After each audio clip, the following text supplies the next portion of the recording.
Por que Deus permite tanta maldade no mundo? Essa pergunta atravessa séculos, atravessa culturas, atravessa religiões e atravessa o coração humano. Ela surge quando a dor chega perto demais. Quando a injustiça não é apenas uma notícia, quando o sofrimento tem nome, rosto e história. Porque uma coisa é falar do mal à distância, outra coisa é senti-lo na própria pele. E então o pensamento aparece: se Deus existe, se Deus é bom, se Deus é poderoso, por que Ele não impede tudo isso? A Bíblia não ignora essa pergunta. Ela não disfarça, ela não suaviza, ela não tenta explicar com frases bonitas. Ela começa mostrando algo essencial. O mal não nasce em Deus. No princípio, Deus criou tudo bom, muito bom. Não havia morte, não havia dor, não havia injustiça, não havia violência, havia ordem, havia harmonia, havia vida, mas havia algo fundamental: liberdade. Deus criou o ser humano com escolha, com vontade própria, com capacidade de decidir, porque sem escolha não existe amor, sem escolha não existe fidelidade, sem escolha não existe relacionamento verdadeiro. E então a Bíblia mostra a queda, não como um acidente, mas como uma decisão. O homem escolhe desobedecer, escolhe confiar em si mesmo, escolhe romper com Deus. E nesse momento algo muda. O pecado entra no mundo, e com ele entra a morte, a dor, a corrupção, não apenas no coração humano, mas em toda a criação. Por isso o mundo sofre, por isso a terra geme, por isso a violência se espalha. Romanos diz que a criação geme como uma mulher em dores de parto, aguardando redenção, ou seja, o mundo está quebrado, e um mundo quebrado produz consequências. Mas ainda assim surge outra pergunta: se Deus é soberano, por que Ele não intervém imediatamente? A Bíblia responde isso com paciência. Deus não age como um tirano. Ele não controla o ser humano como uma máquina. Ele não remove a liberdade toda vez que alguém escolhe o mal, porque isso destruiria o propósito da criação. Deus permite escolhas e permite consequências. Isso não significa aprovação, significa tolerância temporária. A Bíblia deixa claro que Deus é longânimo, lento para irar-se, grande em misericórdia, não porque ignora o mal, mas porque oferece tempo, tempo para arrependimento, tempo para mudança, tempo para retorno. Pedro diz que Deus não retarda a sua promessa, mas é paciente, não querendo que ninguém pereça. Ou seja, o aparente silêncio de Deus não é ausência, é misericórdia em ação.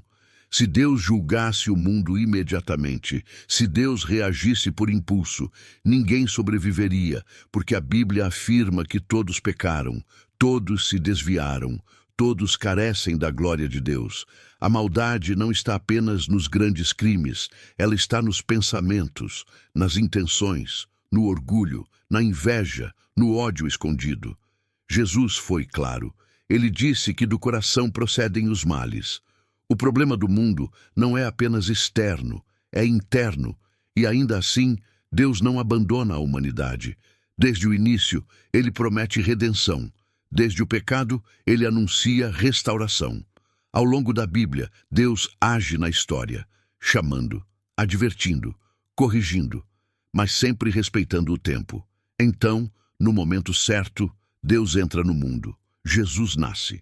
Não como um rei político, não como um juiz imediato, mas como um servo. Ele entra na dor humana, ele sente fome, ele sente cansaço, ele sente rejeição, ele sente traição, ele chora, ele sofre. Isaías diz que ele foi homem de dores, experimentado no sofrimento. Ou seja, Deus não observa a dor de longe, ele a vive. Mas Jesus não veio eliminar imediatamente toda a maldade. Ele veio tratar a raiz. Na cruz, o pecado é confrontado. Na cruz, a justiça e a misericórdia se encontram. O castigo que traz a paz estava sobre ele. Mas o mundo continua quebrado. Porque a obra da cruz inaugura algo, mas não conclui tudo naquele momento. O reino de Deus já chegou, mas ainda não foi plenamente manifestado. Por isso ainda existe maldade, por isso ainda existe injustiça.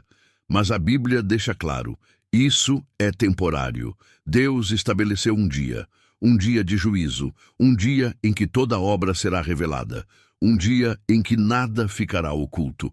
Eclesiastes diz que Deus trará a juízo toda obra, até as escondidas. Nada escapa, nada é esquecido, nada é ignorado. Os que hoje parecem prosperar na injustiça não permanecerão. Salmos fala da angústia de ver o ímpio prosperar. Mas Deus mostra que isso é passageiro. Eles florescem como a erva, mas logo murcham, porque Deus não se esquece, Ele apenas espera. Apocalipse descreve o juízo final. Os livros são abertos, as obras são examinadas, cada pessoa responde por suas escolhas, e então a justiça acontece. Não uma justiça humana, limitada, falha, mas uma justiça perfeita. Deus enxuga toda lágrima, Deus elimina a morte, Deus destrói a dor. Não haverá mais luto, não haverá mais clamor, não haverá mais sofrimento. Mas até esse dia chegar, o mundo vive nesse intervalo, entre a promessa e o cumprimento final. E nesse intervalo Deus oferece graça. O tempo atual é tempo de misericórdia, não de indiferença. Cada dia que o juízo não vem é uma oportunidade de arrependimento. A pergunta então muda. Não é apenas porque Deus permite a maldade, mas porque Deus ainda permite a existência do ser humano.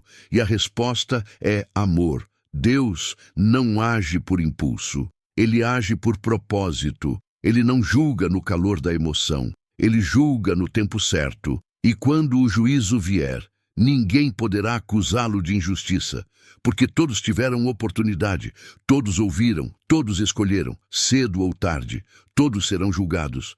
A Bíblia afirma isso com clareza.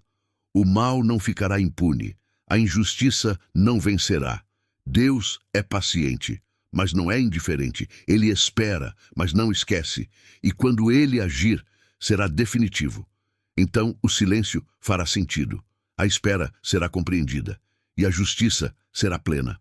Essa é a esperança bíblica. Essa é a promessa final. O mal tem prazo de validade, mas Deus reina para sempre.